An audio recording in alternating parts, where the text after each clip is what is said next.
Toto nie je žiadny clickbait. Všetci hovoria, že nemajú peniaze na cestovanie. A ja som tu už druhýkrát ako príklad, že to dá aj bez miliónov. Poďme sa pozrieť, akým chybám sa vyvarovať a ako spoznať, keď ti všetky sily hovoria, tak toto nie.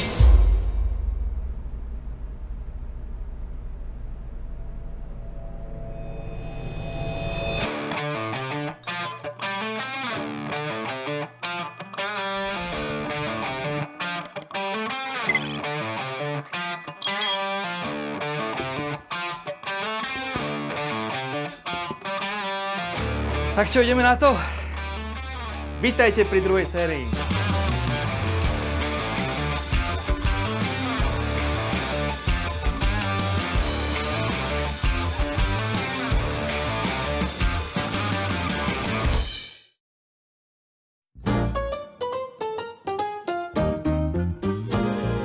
Nám sa strašne páčilo, keď sme na tej prvej sérii alebo na tom prvom tripe cestovali, tak sa nám strašne páčili tzv. Nemeckí turisti. Nemeckí turisti alebo nemeckí dôchodcovia cestujú v karavanoch, majú krásne obrovské karavany, hej, tam majú nejaký satelit, majú tam Wi-Fi, majú tam proste internet i všetko. No a tak Matúša teda napadlo, že poďme aj my cestovať ako bohatí nemeckí dôchodcovia a kúpme si karavan. No a to bolo vlastne celý problém nášho tripu, že my sme si kúpili ten karavan, lenže my cestujeme za pár drobných a tak sme mali len pár drobných. Dneska nie je problém zarobiť nejakých 1000 eur, v podstate dvaja to za mesiac dokážu doplňaním tovaru v Tesku alebo v nejakom hypermarkete. My sme teda zarobili 1000 eur a za 1000 eur som kúpil karavan. Je dobré vytvoriť si nejaký plán tej vašej trasy. No a presne táto druhá séria bude o tom, že ten plán vám je úplne na hovno. Pretože my sme si vymysleli plán, ako ideme s karavanom do Španielska a skončili sme v Taliansku. Ale k tomu sa dostanem neskôr, poďme teda sa baviť o tom karavane. Už od začiatku boli znamenia také, nekupuj to, nechoď do toho, nerob to. Ale Matúš samozrejme tvrdohlavo, nie, musíme to kúpiť, ideme do toho. A už to, že ten karavan bol zaparkovaný v garáži v nejakom humne, a ten pán ho nemal 10 rokov vyťahnutý, už to bolo znamenie, že Matúš nie. Ale Matúš áno, kúpili sme ten karaván, ja som ho potom zabudol prepísať, alebo nestiel prepísať v zákonnej lehote 30 dní. Potom musíte ísť na kontrolu originality.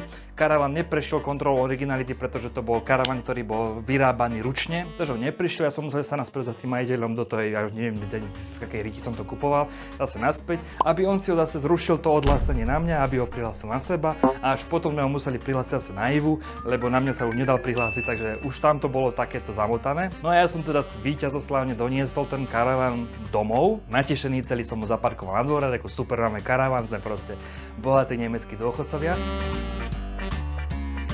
No a toto je ten zázračný karavan, my sme ho proste doviezli na ten dvor, vyhádzal som z neho teda všetko vonku. Všetky tie veci smrdeli zatuchlinou proste, takou plesňou, také fuj. Už to bolo ďalšie znamenie, že Matúš, tu niečo nie je v poriadku. No a to, čo není v poriadku, je to, tam ako sú tie spoje, kde sa spájajú steny so strechou, tak to všetko zatekalo. Čiže začalo pršať a po prvom daždi sme zistili, že všetko zateka. Čiže my sme strhli akoby ten strop, tam boli iba nalepené nejaké pregléky alebo niečo, strhli sme to a tam zaplesnené totálne všetko. Všetky tie biele polystyreny, čo vidíš, sú už naše polystyreny, ktoré sme tam my lepili. Tak akože potom, už keď si to všetko študuješ, ako to vlastne funguje, tak sme zistili, že tie špáry je najlepšie natrieť farbou na člny, lebo že tá farba na člny proste je nepriepustná. Natíral som celú strechu asi 5 krát tou farbou na tie člny, aby nám to proste nepretekalo. No len pointa je teda, ako vidíte na tej fotke, nielen, že sme museli strhnúť ten vrch, ale aj steny, pretože oni boli zatečené, všade to bolo pozatekané, zaplesnené, čiže ono to nebolo ťažké strhávať, lebo ono to išlo všetko veľmi jednoducho, hej. No takže toto už bolo vlastne akoby prvé také, že kámo, tu na niečo není úplne v poriadku a ten výlet úplne nebude tak prebiehať, ako by si ty naplánoval. My sme mali plánovaný odchod, teda 6. septembra bolo, že odchádzame, už prišiel vlastne ten kamarát Peťo, ktorý cestoval s nami a teraz si pozri 6.9. 2.08 a on keď videl ten karaván ako vieš, a pozri sa, a ďalšie video je až 10. Čiže my sme ešte 4 dní v kuse, non-stop od rána do večera s tým Peťom ešte opravovali ten karaván.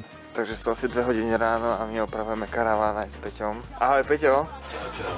Ako ti ide rezanie papiera? No aby toho nebolo málo, tak nám sa potom ešte prepadol strop. Čiže to, čo vidíš tu tyč v strede, to je oporná tyč, ktorá drží strop. Koľko je vlastne dneska hodín? Okolo druhej. 2:05. Môžeme to celé vlastne poopravovať, vytrhať tie polystyreny, lepidlom nalepiť nové polystyreny, vymeniť tie dosky, ktoré držali ten strop, pretože ten strop nám prepadol. No a toto, čo Peťo vlastne reže, tak to je tapeta. Že už toto je už finish, to sme to celý karaván krásne otapetovali, aby to vyzeralo všetko akože super ako nové. No a aby toho nebolo málo, tak ja som ten karaván zapojil za Berlingom 1.6, dobre? Alebo dokonca 1.4. Čiže to autíčko, chúďatko, my to potom poviem zase ďalej v neskorších častiach, že my sme ho odpálili to auto. Ono zhorelo chúďatko, lebo nedokázalo utiahnuť ten ťažký karaván, tak zhorelo mu turbo. Ale to zase potom v ďalších častiach. Že kam? Toto je Soňa, tá cestuje s nami a vlastne cestujeme v tejto zostave. Cestujeme v štvorici, ja s Ivou a Soňa s Peťom. Takáto štvorka sme cestovali. S tým, že zase sa vrátim naspäť k tomu karavánu. V karaváne boli miesta na spania 3, ale my sme boli 4. Čiže chudák Peťo nakoniec spal v aute. A v Berlingu sa nedá spať tak, aby si vystrel nohy. Takže on spal s nohami furt dohora. Na okne, hej, alebo tak so skrčenými. Chudák, za mňa chudák v tomto zmysle, lebo on si to odceloval akoby najviac. To je ten večer predtým, aj s tou Soňou už sme boli nejako pobalení, už sme sa chystali. Takže zima, musíme ísť do toho tepla už. Hej, už on z toho hrabe. Čo? Mali by sme... Šťuk. Čo? To už je koniec?